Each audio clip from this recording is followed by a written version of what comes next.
L'enclos des ours polaires, celui des loups à crinière, la grille autour du parc, certains bancs, tous ces équipements du zoo de Mulhouse ont été financés grâce au mécénat.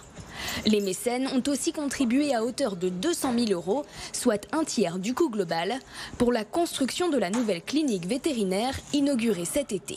Les mécènes en fait participent à l'amélioration des bâtiments et des enclos. Pour une clinique vétérinaire ou encore une salle séminaire, on peut avoir des objets qui sont d'un très haut niveau, aussi bien technique que esthétique, et qui permettent de travailler dans de très bonnes conditions.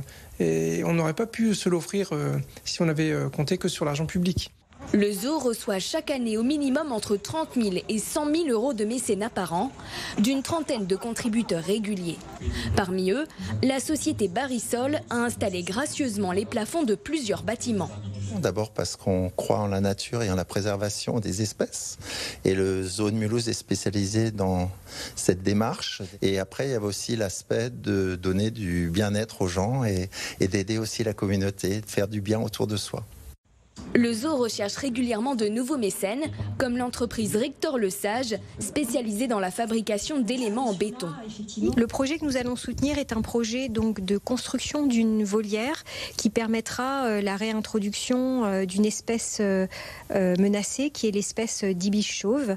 Et donc cette volière aura certaines particularités techniques en termes de hauteur, de largeur, parce qu'effectivement les oiseaux ont besoin de voler.